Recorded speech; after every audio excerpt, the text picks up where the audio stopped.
Tidak boleh ada kura-kura ninja lagi beracara di seluruh Republik Indonesia ini.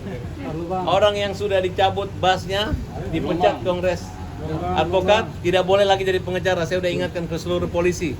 Jangan terima, tanyakan. Kita kemarin bikin laporan polisi, ini tim saya di Polda Jawa Barat, ditanyakan kartu aslinya lagi diperpanjang pun ditolak. Apalagi yang jelas-jelas nyata diberhentikan, dicopot, dibukukan. Silahkan dia, kecuali dia di dalam kulkas ya, sekali lagi saya katakan. Jadi saya udah lihat tadi, bebas dari kura-kura ninja Polres Selatan. Dia boleh ke sini kalau sebagai terdakwa, sebagai pengaman atau sebagai keluarga, boleh, kita nggak larang. Tapi ngaku advokat, bagi-bagi kartu nama pakai advokat, tidak boleh. Demikian. Ini beracara juga udah nggak boleh ya Bang ya? Nggak boleh. Pokoknya dia adalah mantan pengacara, oke? Bang Farad, tadi pemeriksaannya seperti apa? Hari ini saya diperiksa sebagai saksi pelapor dengan terlapor Denny Sumargo, ya. Ketika dia mengatakan, mana pedangmu, cabut pedangmu, ini pedangku, mana pedangmu, mana burungmu. Kemudian istrinya bilang harus adu fisik, ya, istrinya Denny Sumargo, ya. Kemudian dia datangin ke rumah saya, kemudian dia minta dipukul.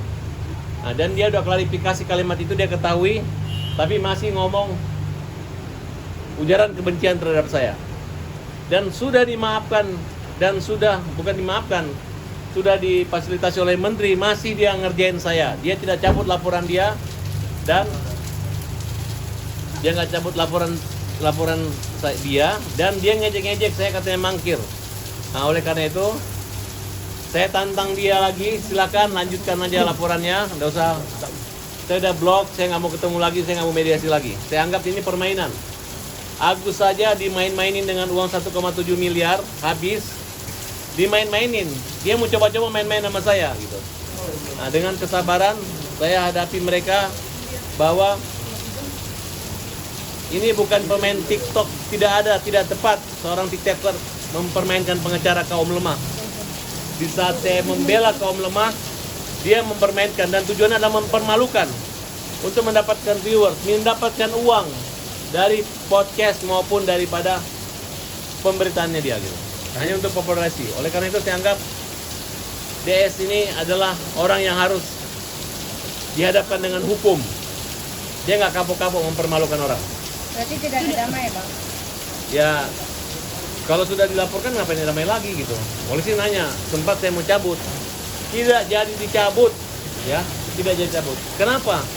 Gara-gara dia sendiri, ya, terlalu pintar, terlalu sombong. Berapa pertanyaan hari ini, Om? Hari ini sekitar hampir 21 pertanyaan. Ya, mulai dari dia datang ke rumah kita. Kalau lu mau datang ke rumah gue, lu hajar gue, bukan minta dihajar. Ya, tujuannya kan dia sempat nelpon, Farhad, saya udah pertimbangkan, perhitungkan. Kalau saya datangin kau, mati karirmu, hancur kau, malu kau. Tujuanmu hanya mempermalukan saya. Kirain mau mukul saya, melawan saya, ya kan? Kalau lu tujuan berantem sama saya ya, terus gua KO mungkin oke. Tapi kalau lu cuma datang minta dipukul ya, lu kan mau gua mukul lu supaya gua masuk penjara kan?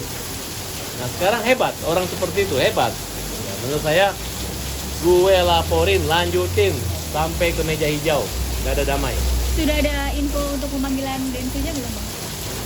Ya, karena ini kan baru, saya minta pemanggilan dia kalau dia melaporkan saya, ditunda dulu, karena saya duluan melaporkan dia. Jangan dia mau main nyelonong-nyelonong lebih duluan, nggak usah ngejek-ngejek saya akan datang setiap pemanggilan, dan kita uji. Sampaikan ke pengacara Densu bahwa mereka kalau bikin laporan, koordinasi dulu sama polisi, diskusi, bikin somasi, jangan main lapor-lapor aja, ya. Jangan main lapor-lapor aja, jangan main ekspos-ekspos aja. Masa Polda punya humas yang ngomong ke wartawan, Farhad mangkir, Farhad nggak datang, dari pengacara mereka kan, itu kan main-main aja namanya. Sudah terlewat. Tanggal 26 akan datang, Bang? Saya belum dapat panggilan, dan kalau ada panggilan saya pasti akan hadir. Dan saya sudah menulis ke pihak polisi bahwa sebagai advokat saya ada di situ pembela Agus, pembela kaum lemah. Dan tidak semerta-merta ada kejadian tiba-tiba main panggil. ada surat kesepakatan bersama antara Kapolri, Jaksa Agung dan advokat. Untuk memanggil advokat harus dibuktikan dulu etiknya. Ya, bukan main sembarang itu. Apalagi hanya pasal soal katakan saya mengancam hajar ya. Katanya kan dia jagoan. Masa kalimat hajar itu kan sudah dibuka di muka rumah saya. Parat mau hajar saya. Mana buktinya? Buktinya dia ngomong bahwa kalau kamu menghina mempermalukan saya hajar. Kan dia tidak menghina mempermalukan lagi. Hanya mengklarifikasi kalimat tae itu adalah hebat katanya bahasa Korea. Tapi yang jelas Indonesia kan tahu kan, lu kalau dia ngomongin tae kan menghina kan, merendahkan martabat orang. Terus tae apa? Lu pintar dong, lu pintar. Gile, udah bilangin gua tai, disuruh gua pintar sendiri mengartikan tai. Yang bener aja. Ini sehebat apa? Oke. Bang, pada saat apa mediasi perdamaian Tolong dicabut laporannya dia dengan Novi. Laporan Novi udah kita cabut semua. Laporan dia kita cabut. Kita kasih bukti ke dia. Tapi dia nggak cabut laporan dia. Jadi dia permalukan lagi gitu. Ya berarti Densu main-main dong, ya kan?